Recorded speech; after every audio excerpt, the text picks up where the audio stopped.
the Mitpachat. Can you imagine a mitzvah so powerful it could save your life? And there are no shortage of stories chronicling its legendary power. These are a few of those stories. You're watching the Mitpachat Chronicles.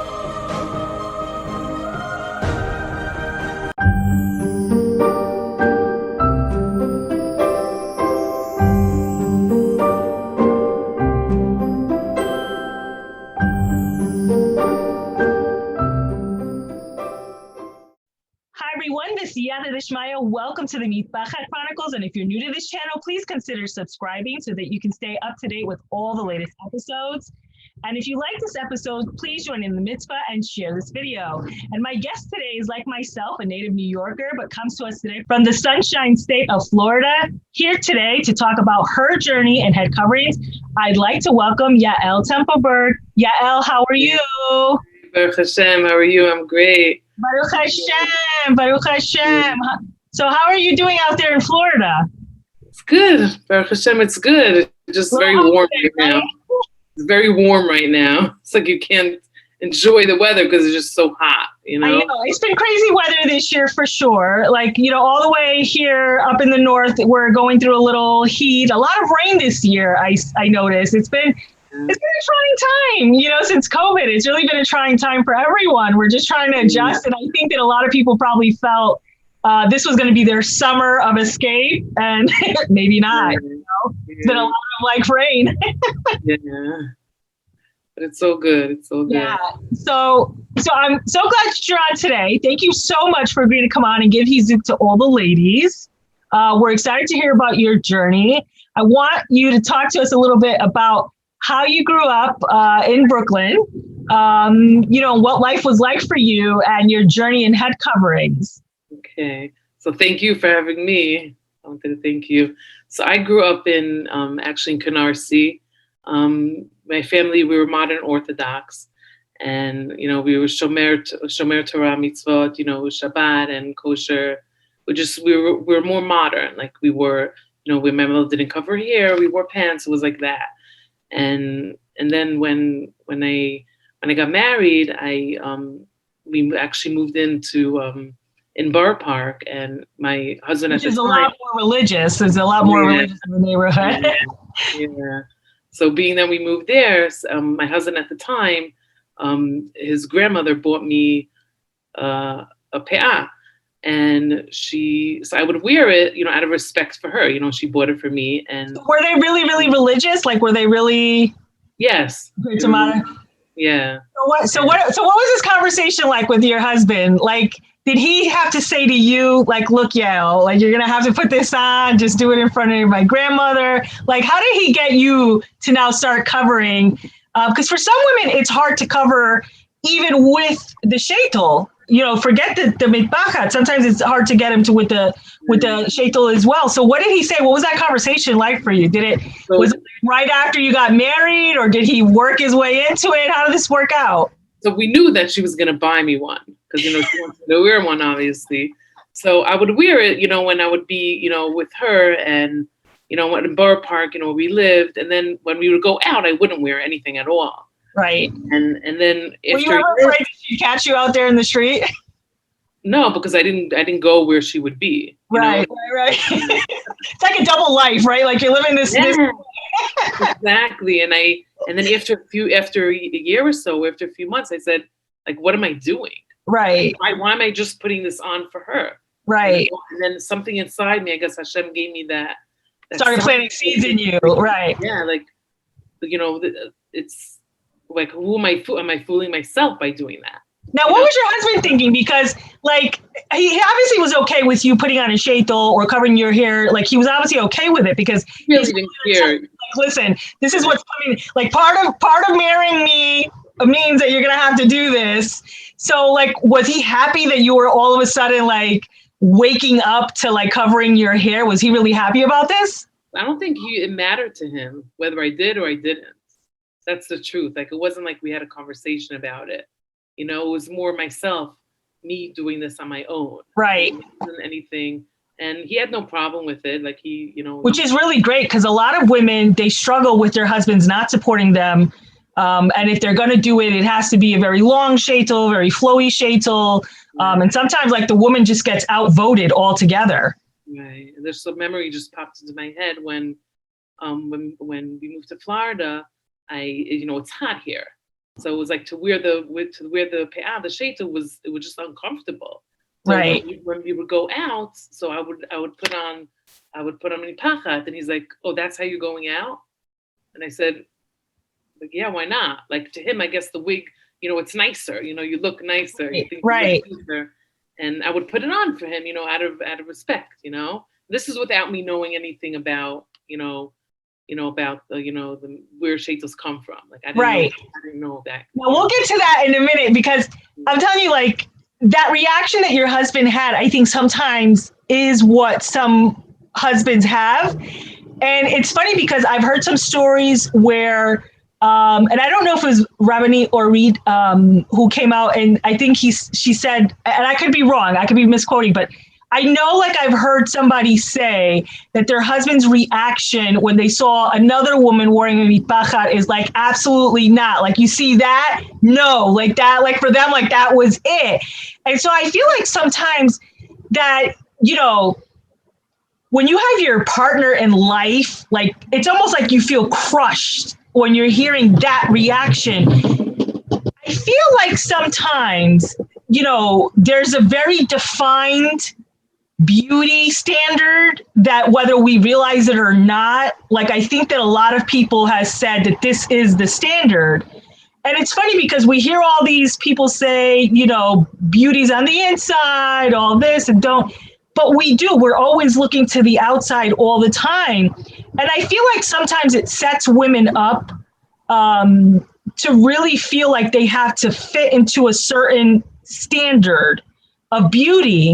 And I guess my question would be is like, who said that is the standard, right? Like who said that the wig down your back, the short skirts, the cleavage showing, like who said that is beautiful? Like I've seen, to me, some of the most beautiful women were the ones that were so well dressed, put together, very modest. And it doesn't even have to be a Jewish woman. I mean, there's plenty of goyim that we've seen, especially like royal families. Like you don't see them like showing everything out, and yet they're always so put together. They look so regal. They really look like something you want to emulate. So I really have always asked myself, like, who said that showing everything is beautiful? And what's wrong with the women that say that's not for me? Like, why does there have to be this shunning almost of women who feel this way? In my opinion, I think that it's the only thing that I could think of where it comes from is, television, media, and like what they see. And, like where else can they get this from? Thinking, oh, that's the nice way, and it sets women up for a standard. Like I remember like very early on in my marriage when we weren't observant, we weren't really, I remember like having this conversation with my husband, and I said, and he made a comment about like a movie star and actress. And I said, please don't set me up in competition with this woman who's had plastic surgery, who has like all these like things manipulated and done to her. And she's playing a role on the television, like you said. So that's not even her real character. And I feel like sometimes you're right. It's too much TV. Especially, I don't know how long it's been since you've been in New York, but I mean, you're a New Yorker, there's billboards everywhere. I mean, you can't go anywhere without like being bombarded with billboards. So I feel like, there is this, I don't know. I feel like, are we lacking role models in modesty? Like, I don't know what the disconnect is, but for some reason, many women have bought the line and the lie that this standard is the standard to attain. I just don't like, you're a New Yorker like myself. I almost feel like they're trying to convince you of something, and they're almost shunning and shaming you if you say that's not for me. So like I said, like I put it on like out of respect for him, because we like also when your husband tells you, oh, that's how you're going out, like it makes you don't feel good about yourself, you know? Right. Like what's like, I didn't think anything. I didn't think I was, you know, the wig makes you look nice. You probably thought you were like really cute, right? Like I got this mitpachat on, I got it matching. Yeah, I want to be comfortable, you know? I don't want to, why should I put this thing on and then I'm sweating and it's hot? It's uncomfortable, right? You know? And yeah, so, but now I know why Hashem made it like that, you know, for me, you know? Like it is uncomfortable, it's hot, it's sweaty because it's not kosher, you know? Right. And you have to do like a lot, like, I mean, listen, you got to get your hair and the inside all together, but then you got to get that hair all together too. You know what I'm saying? It's a lot of work. I mean, you know, it's a lot of work. A sheitel is not, you know, if anybody who's not like, it's not just throw it on and, you know, Hazaka Baruch, there you go, you're ready to go. No, it's not. It's a lot of work. Yeah, I used to have to cut my hair because under the wig, it was too much to have under the wig, have so much hair. And now I have my hair, you know, is long and I don't have to worry about cutting it because I have the mitpachat on. So now, have you ever had a sheitel malfunction? Like that is like one of my biggest curiosities. Like, has there ever been like a sheitel malfunction? Like, have you ever like had it slip? No, they have clips on the side when they would like tear my hair on the side and it would be painful. Oh my goodness. Yeah. So now there's no more of that. Yeah. And also when I wore the mitpachat, like I used to like, I always thought about, you know, wearing to work a mitpachat. Right.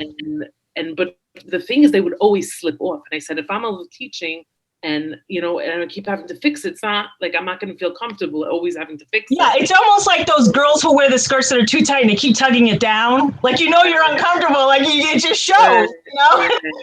So I said, for that reason, I just said, okay, I'll wear the wig to work for that reason. Right. You know, so it's obvious you didn't discover the shaper like I had it in the beginning.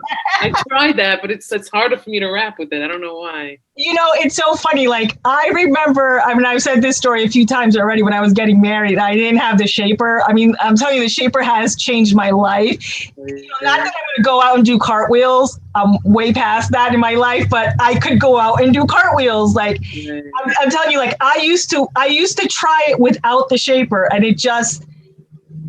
it wasn't happening. Like it wanted to slip off so bad. So it was like, I was always having a hard time, but I always wondered, you know, like, did the sheitel wearers have like these malfunction too, right? Like, did a wind blow? You know, like there's always, you know, growing up, you know, listen, I'm a product of the 80s, right?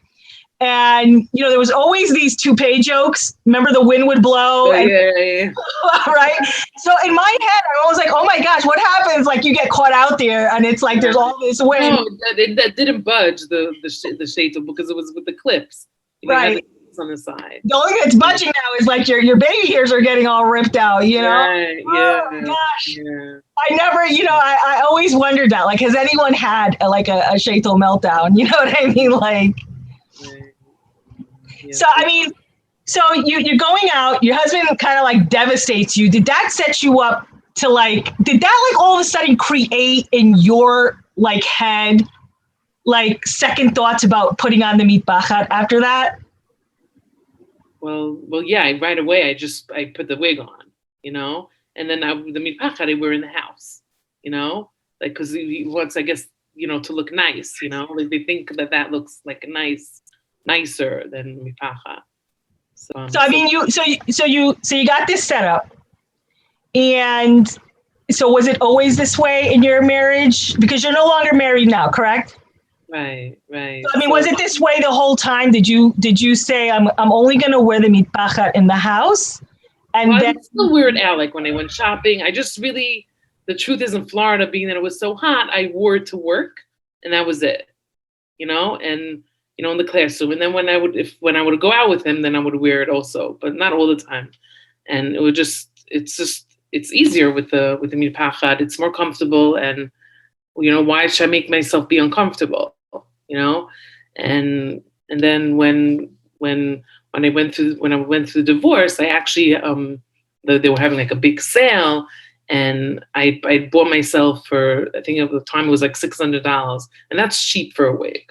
You know, very like that's very cheap. Yeah, that's like 4 seasons ago cheap, right? Like it's like the bargain bin. 4 seasons ago.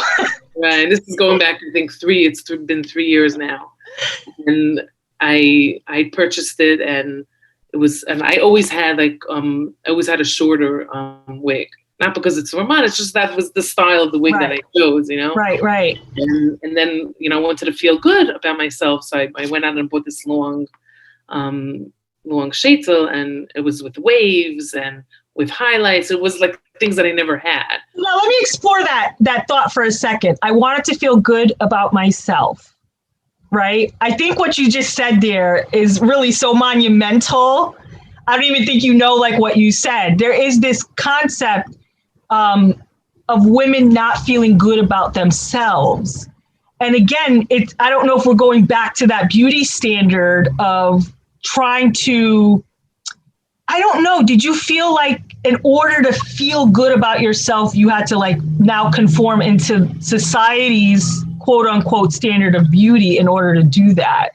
Right. Well, for me, I wasn't used to I never had such a long, wig with highlights and waves. And when I put it on, it made me feel nice, and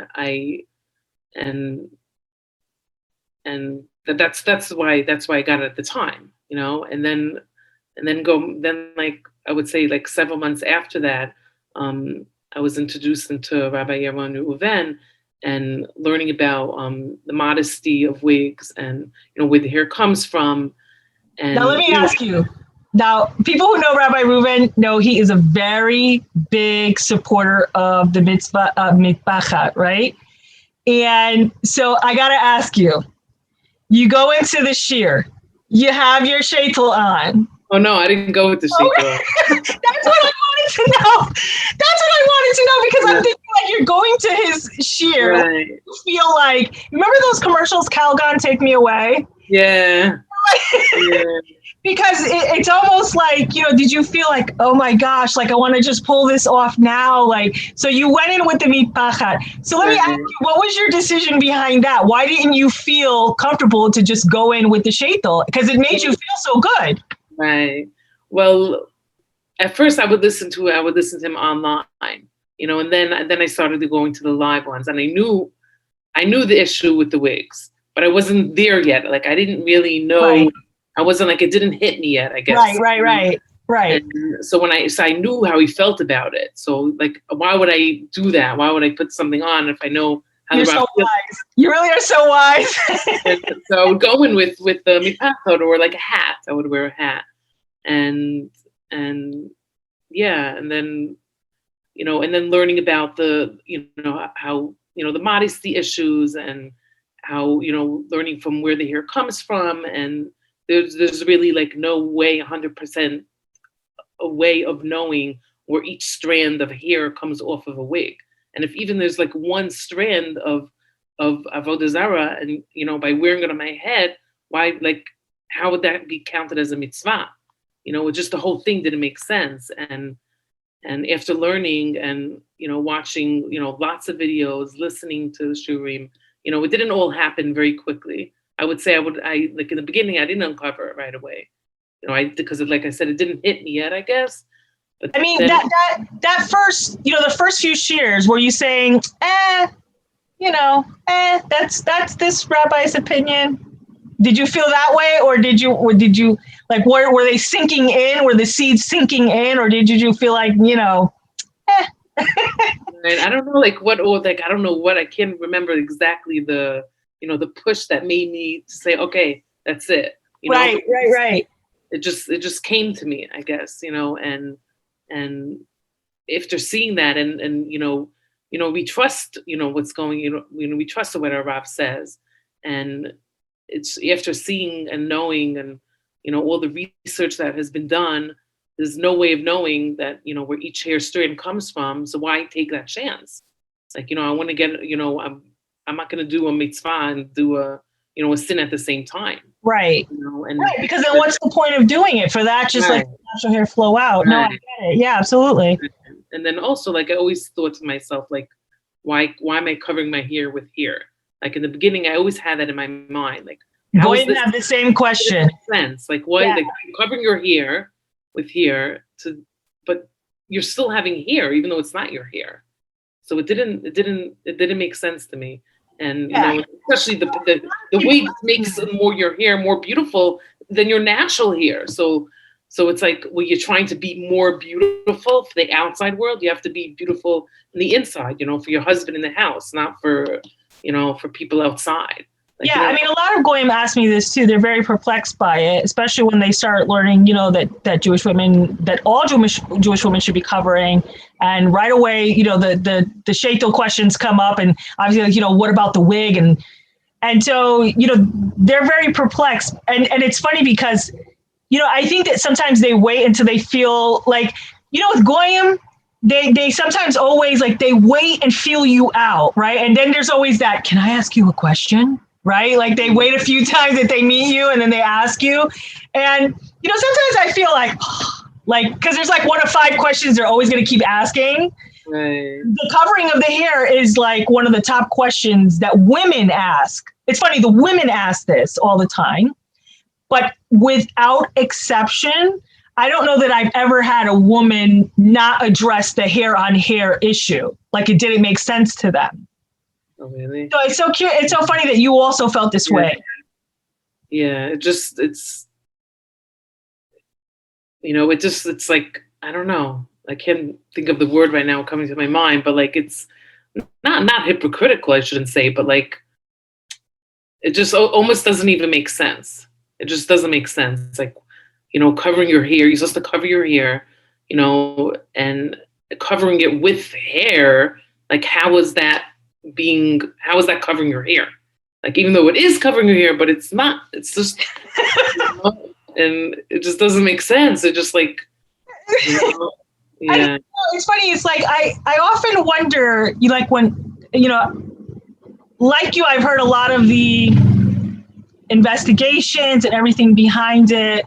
And I'm always curious to hear what people's mind, what's going through their minds when they're taking things on. And I always wonder what anyone, whether it's a man in Klal Yisrael, whether it's a woman in Klal Yisrael, and when they hear that, how many things or what are they telling themselves to kind of ignore that information?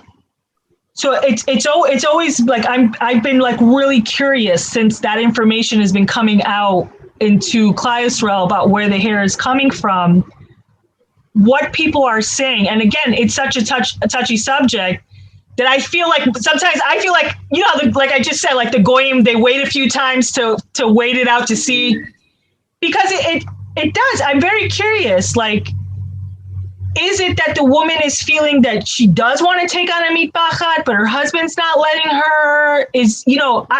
I'm always so fascinated in what makes people tick.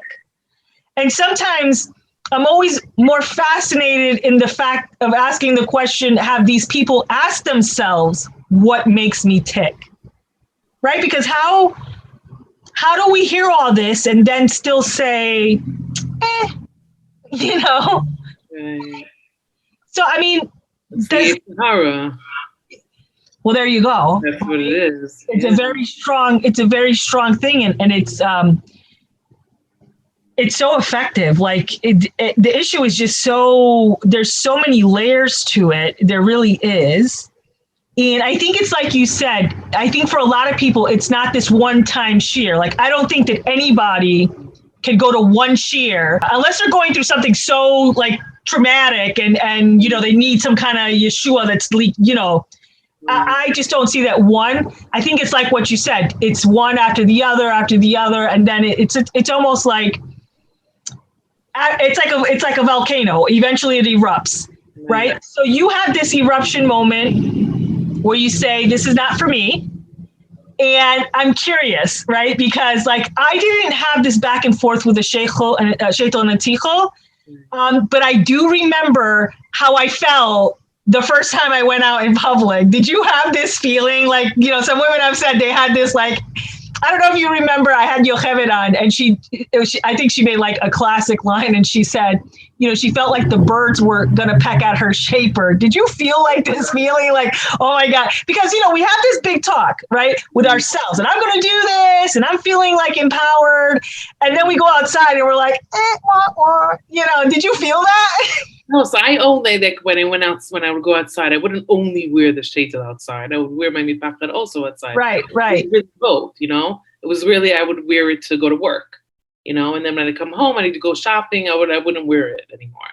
It was like, and because with the mitpachat, like I felt like, how am I going to wear it to work? Because it always slips and falls. I don't want, I'm in the middle of teaching, like to fall off. So then I discovered the headband, which was like, to me, that was like, people, that was like a gift. That was like magic. I was just going to say, like, people, they underestimate, like, whether it's a shaper or a headband, if you don't, oh my gosh, like, first of all, if you're able to keep the style together without the help of that, please email me what your Jewish girl magic is, because it didn't happen for me. Like, I was always afraid that it was going to come out. Like, now with this headband, it's like a dream. It's so much. I know, it changes your life, doesn't it? So, I mean, like, I remember, like I said, I went right into the mitpachat. I didn't have this back and forth, but I do remember. I remember having this feeling like, oh my gosh. And I feel like I'm a strong personality, right? Like, I'm not a timid person, but I felt like, oh my gosh, everybody is looking at me and what are they going to say? And when I went to work, I was like, I couldn't believe like how much I felt like, right. Like, I myself, I felt when I took it off, I actually burnt the wig. Wow, good for you. My daughters came home and it's like, what is that smell? It was not enough. I have to, I'm like, it's over. There's alright. I have to, get rid of it, And it was. What was that day like? That's what I want to know. Right. So when I took it off, I felt like a relief. I was like, now it's like, I know I'm doing the right thing. Right, and, right. I'm doing this for the Shem Shemaim. Right. And it just like, I felt free. Free. Like, now I know I'm doing the right thing. Right. It was just like, and I felt like I'm so zochet to have met Rabbi Yaron Reuven to teach me this, because I wouldn't know. Like, I mean, maybe it would have come from somewhere else, but I felt like it was, that I'm, I feel so blessed to know. And, and it wasn't so easy, and I have to say, like I said earlier, didn't happen right away. I had people telling me, oh, why don't you take the shmata off your head? I know, did you hear Rabbi Ori when she said, this is the shmata that cleans? Yeah. Classic. Like, you're like, listen, you got, like, if this is your first time watching the show, you have to watch, like, there have been some classic lines that have come out of this, like, series. And I'm telling you, there's been so many women that said, I'm going to use that. I can't even tell you, like, how many emails I got about that line when she said, this is the shmata that cleans my soul, And it's true. I mean, it mamash, like, she's not lying. I mean, and the thing is, too, like, I felt like, listen, I don't doubt the sincerity of a woman that wears a sheitel, right? I think that in her mind that, yes, this is L'Shem Shemaim, it is. Right, so right. I don't beat anybody up for that. But I just felt like, I'm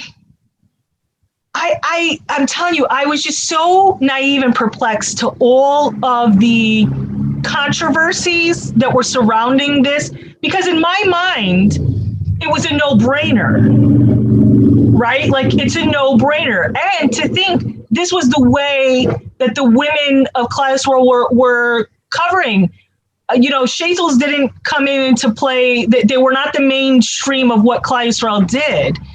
So I just felt like it was a no-brainer, but I was perplexed as to the whole controversy.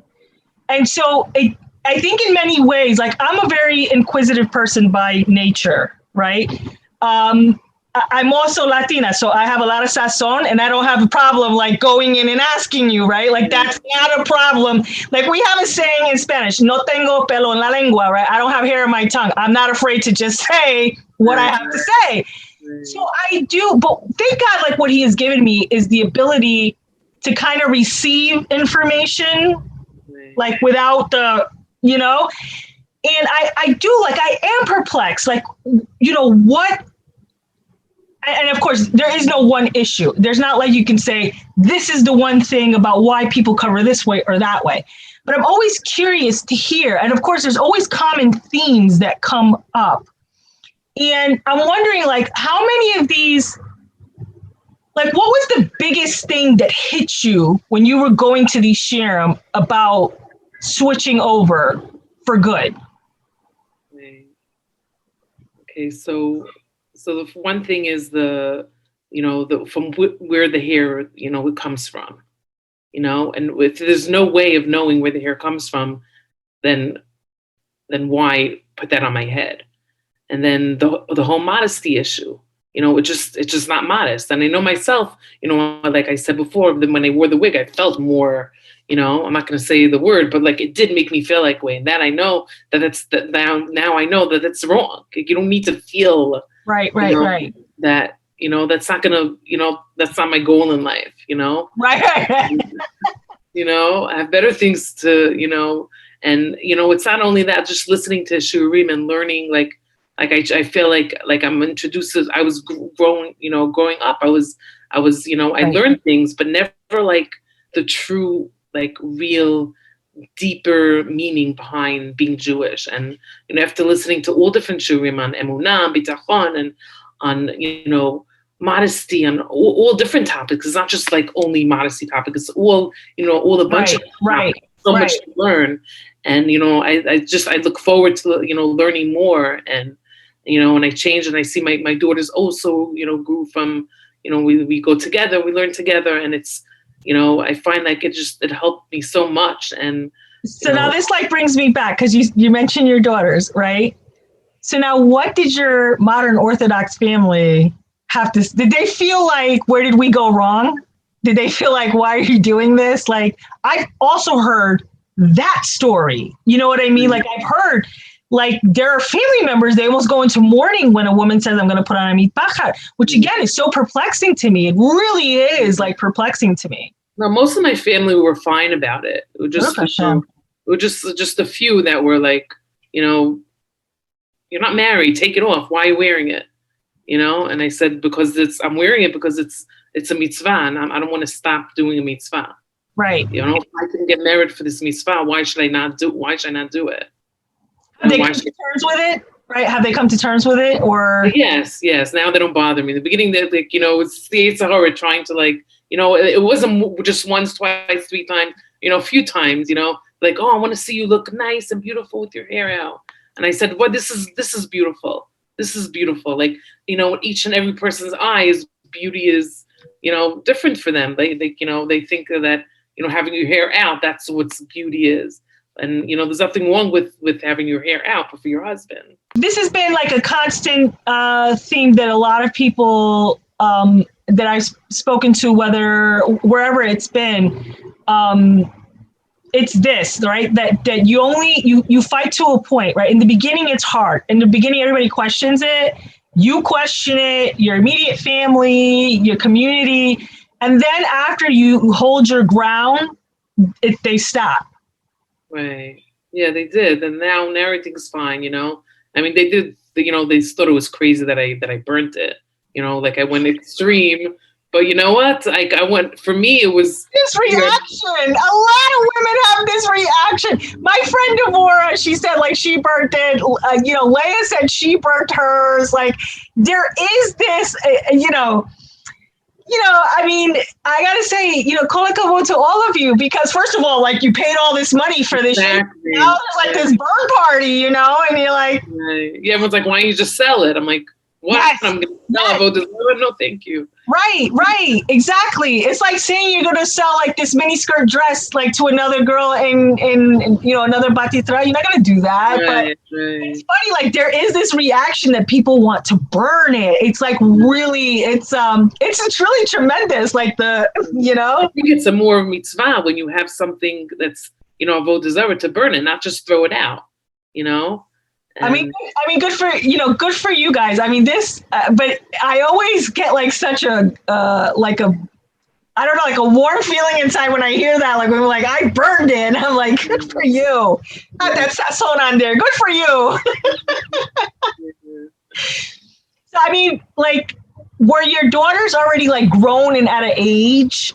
Yeah, they're older. Yeah, my daughters. Yeah, one is like I have a 22-year-old, a 20-year-old, and a. So they understood what you were doing, like when you're taking this off, and they were so proud of me. Good for you! I was say, did you have to convince them? I was just gonna ask you, like, did you convince them, or so proud of me? They were so funny. I've heard, I know a few women who have like daughters who are in the teenage years, and it's funny. It's like in the teenage years. I've heard more times than not the young teenagers are not in support of putting on the sheitel. And it makes you wonder, like, how is it that they get it and we have the hard time? I know. I felt that, I'm blessed with my daughters that they, the way they are and the way they, act, the way they speak, everything. And I feel so blessed that I have them. And yeah.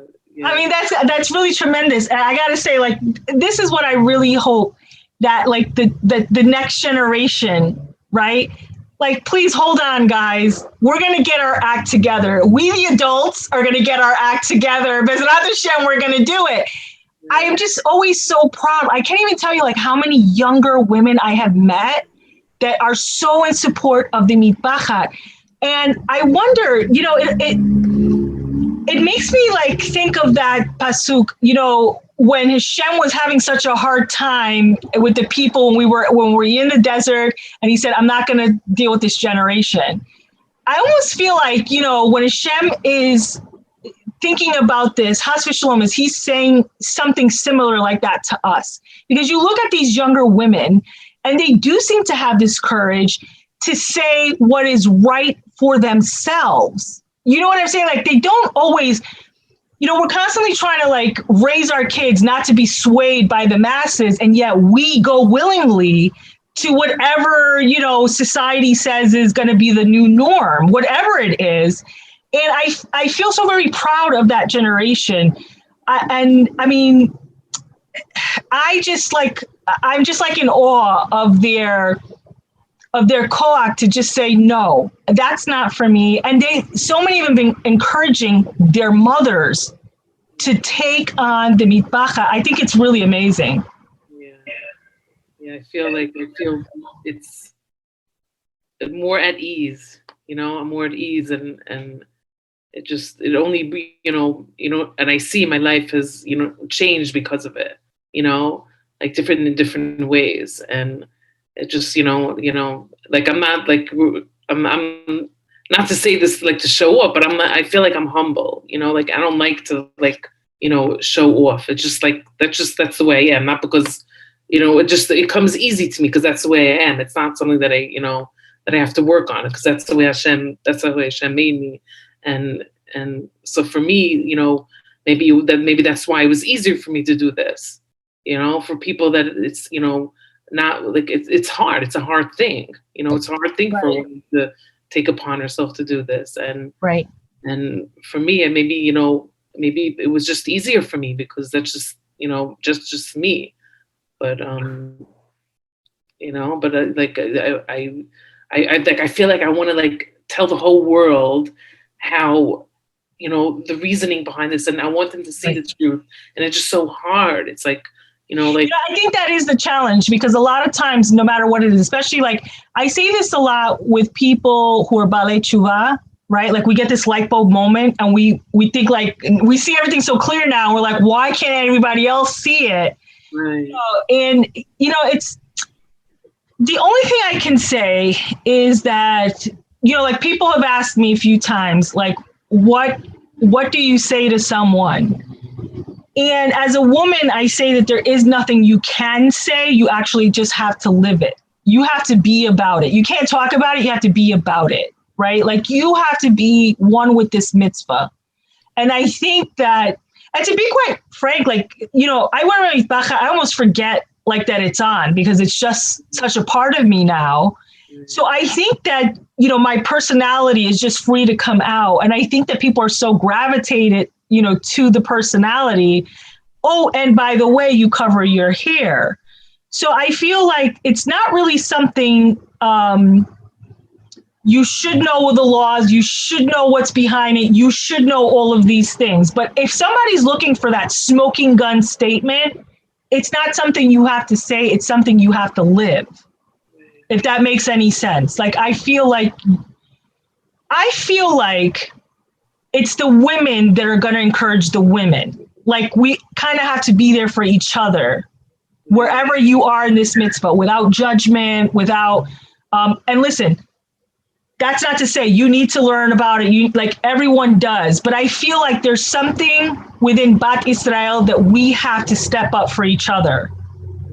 We have to fight for each other instead of against each other, is like my feeling in all of this. I mean, I think if the, you know, the Rabbanim would more, you know, more of the Dolei Hador would, you know, speak more about this and, you know, see the truth behind it, then, you know, that could help the women see, you know, because the women are relying on what the Rabbanim are saying. True. You know, like whoever, you know, wear a wig, you say, oh, the rabbi said it's okay. Then everyone follows their Rav and everyone follows the, you know, Dolei Hador. So if the Dolei Hador is saying that it's okay, then it's, you know, why should the women stop wearing it?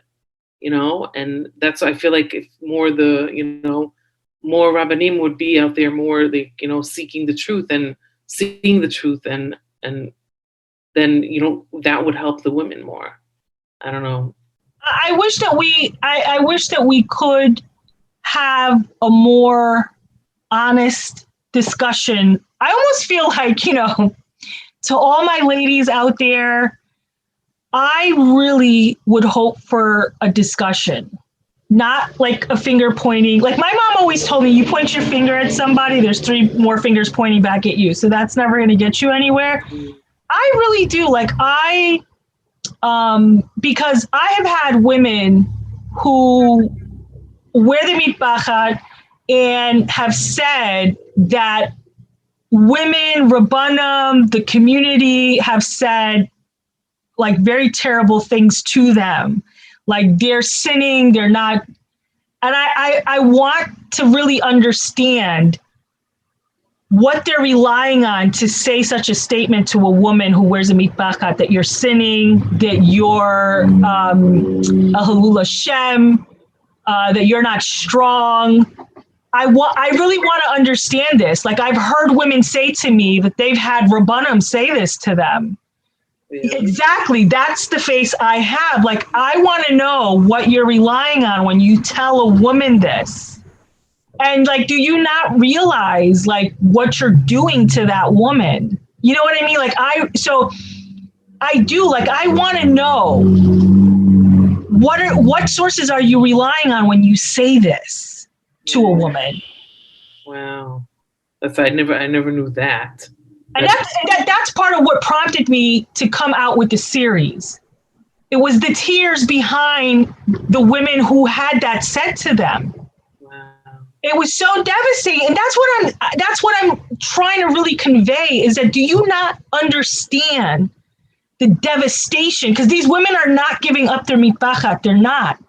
But they're devastated by the Rabbanim, like that are saying this to them. A Halul Hashem? Wow. Mamash, Hilul Hashem. You know what I mean? That's what I'm saying. Like, that's what I really want to understand. Where is this coming from? You know? And I think that the first Leah, I think she hit it on the head. This is how big the mitzvah is, because look who the Satan is sending to say such a thing. You know, he's not sending the goy. He's sending the person that you trust the most, your rabbi, to say this to you. I know. I think whoever, like, whatever, you know, any Rav or whenever, you know, when you teach something, you should have a source. Everything has to be sourced, not just like state your opinion. So, Right. If a Rav says that, that's fine. Obviously, who am I? I'm a nobody to say what a Rav could say. I'm nothing. But, for Rav to say that, okay, what's the source? I would never do that too. But like, yeah, you can't just say something and then not have a source. Like, what's your source? Like, what's behind what you're saying? And that's what I'm saying. I think that's what I think. Like, I really just felt these women's pain. And I said, it's one thing this mitzvah is on the floor, right? Because in many ways, this mitzvah, it's just on the floor and people are walking on it all day long. Like, it was quite another to see the women devastated on the floor there too. And I said, like, this can't be. Like, we cannot have our sisters. Like, we as a nation have gone through so much. To see the devastation not coming from a goy, but coming from your own family member. I think that, that was what was so devastating to these women, that they were hearing these things from people they looked up to. And they started to question, can I trust what this Rav is saying to me? Because if they're saying X, making me feel this way. So I think I really wish that people would hear that, they hear the pain that really is behind. I've gotten emails. I mean, the pain behind the emails, it's devastating. It's heartbreaking to see what's going on. And it's almost like, it's always like this, a lot of the women have described like, hey, let me just tell you. And they feel so embarrassed and shamed. And why? Like, I don't understand it. And I think this is why I'm always saying, like, help me understand, because I don't get it. Like, I really don't get it. I think because I'm constantly asking the question, what's the source behind you saying that a woman wearing mitpachat is Hilul Hashem? Wow. Because it's not one time. I've heard it a lot of times. I've had people come up to me and saying, what are you doing? You're supposed to blend in. And I'm like, wow, have you ever heard the Rambam? Because he says you are not to emulate. Right, we're supposed to look different. We're meant to look different. You're reading, like, Right, it's the opposite by you're blending in. The whole point is that you should not blend in. You're supposed to stand down and look different. And Hashem has made it very clear we're not supposed to blend in. We're not part of the nations. We are a nation separate unto Hashem. Right. So, I mean, I think that we still have a long way to go, obviously. There's no doubt about it. But I feel like if we can create a safe space for those who are or contemplating to feel like you are not alone, because I think that's the other thing too. We're so spread out over the diaspora. Right. And so many women feel like they're very alone in wanting to take on this mitzvah, right? Because when they get it, it's almost like a community beating. It's like the scarlet letter and you're out for the stoning. And a lot of women feel ganged up on. So I feel like, we got to create that safe space. We got to start having this honest, I honestly, like I said, I always want to know what makes people tick. I really do. And I'm even more fascinated when people start to ask themselves that, like when you really start to examine yourself, what makes me tick? Why do I do that? Why did I think that? I'm really curious. I want to know. So I think that, if we could start having these discussions without so much hostility, I think we'll find ourselves getting a lot further down the road than we are. I wish, if anyone's, out there listening, we're here for you, call me, I would do anything, I feel like, because like I see the beauty behind it and how much, my life has changed because of it. And, if it could help someone, then, oh my God, that would be waking up to a dream, even just one person, like I can imagine more than that, it would just be so, it would be so like my goal, like I feel like that's almost my goal in life, try to like, to be, bringing women to understand the beauty of the mitpachat and behind it and realizing that is beauty. And, like I said, if there's anything, if anyone ever wants to talk, I'm here. Yeah. You be careful what you wish for. You may get like a lot of responses on that. Yes, that's what I want. Yeah, if I could help someone, wow. It is the best feeling when you feel like that you've made a difference in someone else's life and you change the course that they're on. It almost makes you wonder, like, I mean, listen, it's probably why, the Kira of Ravs do what they do, right? Because they get such a pleasure knowing that, and it's one of Hashem's children, right? Like, no greater thing than that, right? But I think, it is always so wonderful when anyone takes time out of their life to impart part of their journey and the lessons that they've learned. And I think that is what Hashem is asking us to do, right? To share with each other, to help each other so that we can build something that really is eternal. And that is Olam Haba. We're here to do the tikkun process. We each have our own tafkid in this life. Everyone has a story, right? Everyone has a story, and everyone has had challenges that they've had to overcome. And, the Mitpachat is one of them for a lot of women and a lot of men. It's not just women. There's a lot of men also that I feel like have to examine what they believe, right? Because, I grew up in Christianity, right? And there was a time that I had to ask myself, just because everyone is doing it, or it's all I knew, is it right? And that's the $1 million question. Like, and then there's the time where you have to, when you go through that whole examination process, that you say, now I have to take what I believe and now confront the world, whatever that is, whether it's your family, whether it's your job. And so I feel like that is the $1 million question that many people will, wherever they are, will have to ask themselves, right? Like, is what I'm doing right? Just because everyone is doing it, does it make it right? Like, you're from Brooklyn like myself, right? Like, if we had $1 for every time somebody was trying to sell us a bridge, right? Or, like the famous saying, everybody's jumping off the bridge. Are you going to do it?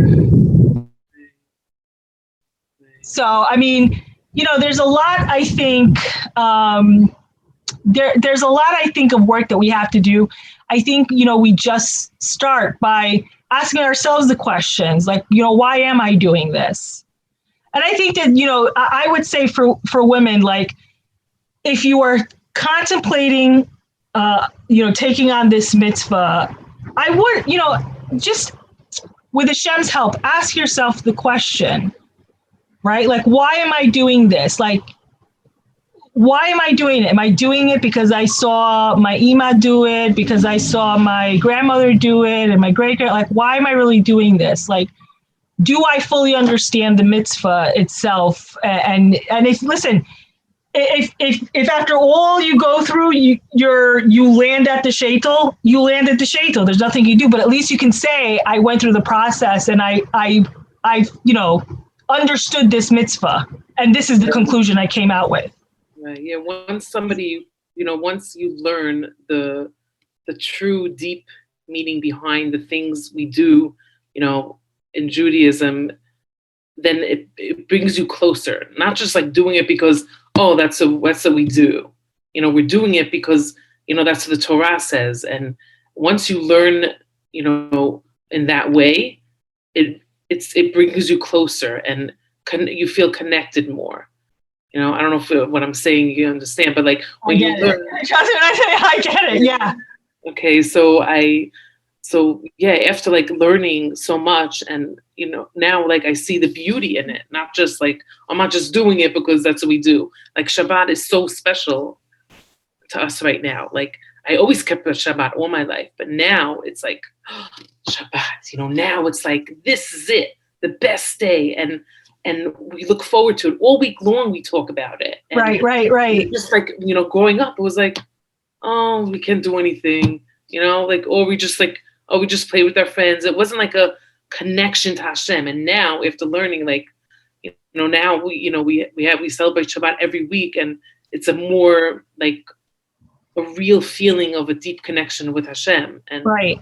Once you learn, learn that, it makes it so much more beautiful, and being able to really understand Judaism more.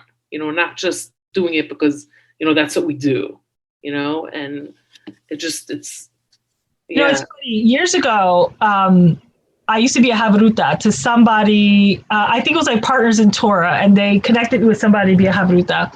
And the woman was Reform, and she said, I'm going to make the move to conservative, right? And so finally she said, from conservative, I want to make the move to Orthodox, right? And so she started to learn. And I want to say, like, after a few months, maybe a year, she said to me one day, before I started to learn, I could only see all the restrictions that the Orthodox had. That's Right. when I saw it. And after I learned, I could only see all the freedom. Right. It was like so powerful. Right. Oh, wow. That knowledge gives you. Right. So I always, I got to tell you, like, the human experience it's a unique experience. And I think that this journey, I'm always so proud of anyone who will ask themselves the tough questions, the questions that will push them out of their comfort zones, because I think that it's really easy to stick with what you know, right? If it ain't broke, don't fix it. That's what we've always been told. But I think that Hashem is requiring us to break it and fix it, right? Like, break your old ideas, break your old habits, and, build something even better. There's this, like, I don't know if it's a Japanese pottery, and it's a really beautiful pottery, but they deliberately break the pottery and then they put it back together and they make these beautiful, like, gold. It's really beautiful. And sometimes I think that you have to be, wherever you are in your journey, whenever you're trying to go up, it almost feels like there is this need to break out of your comfort zone, to break out of what you feel is safe. And, the Yetzer Hara is very good about keeping you right where you are, right? That's Amalek, right? He cools you off. That's the whole point of, and I think that, part of the journey in growing is that breaking process. And it is that hard process when you're asking yourself the questions, the tough questions, and always examining, right? That's Heshbon HaNefesh. You always got to be examining what we're doing. Why are we doing it? Is it really L'Shem Shemaim? Am I looking for kavod? Like, what are we doing? Why are we here? We've got to find, like, some kind of purpose. So I always think that part of that, I always feel like sometimes the biggest, people are always looking for the purpose, right? It almost feels like the purpose of life is looking for the purpose of life. And people get caught up in that, right? Instead of just, Hashem's got it really all planned out. Just do the mitzvah and you will find the purpose of life. You will find the purpose of life. Like, but I always commend anyone who really goes on that journey.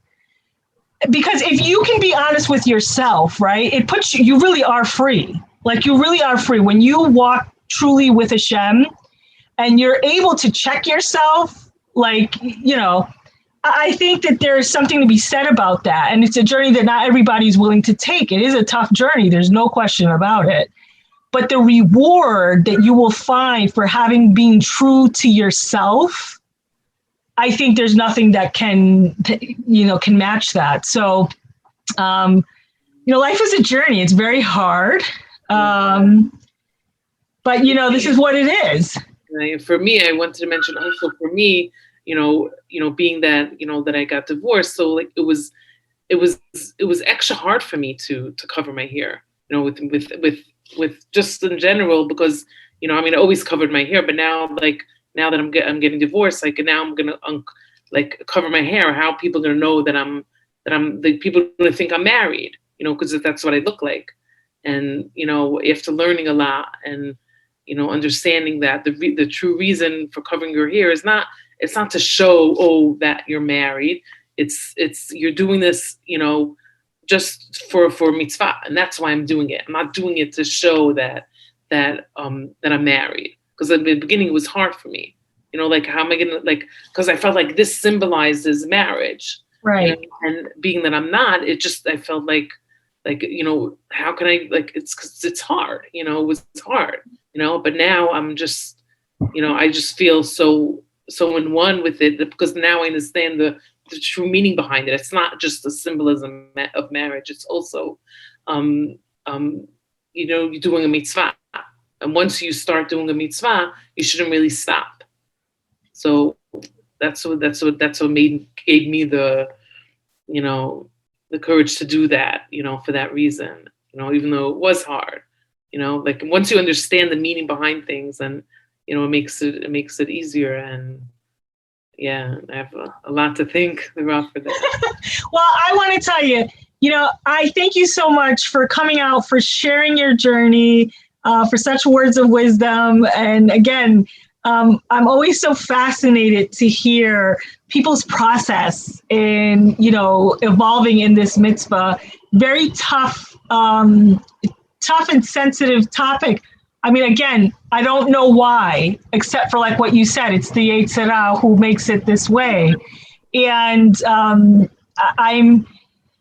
excited to see what Hashem will do with all of us together, wherever we are, whether we are in the Sheitel side or we are on the Tichels side. I am excited to see what Hashem will do to bring us together. I truly, deep down in my foundation, I know that Bar Yisrael, that we're better than the fighting, right? And the rhetoric. I know we're better than that. And I know, like, when it comes to it, we've got each other's back. I know that, right? Like, so I'm very excited to see what Hashem will do with us together. And I'm excited to see what can be accomplished together. Yeah. When we're building each other instead of tearing each other. So I know we can do it. With Hashem's help, we're going to do it. Like, it's not even a question of if, but when. We're going to do it. But we've done it. We've done an episode. And that's it for today. And I hope we'll all be together again soon. B'ezrat Hashem. Thank you for having me. If you've enjoyed this video or know someone who would, please share it. Sigul mitzvot. If you'd like to be notified of upcoming episodes for the Mitpachat Chronicles, click subscribe to be notified.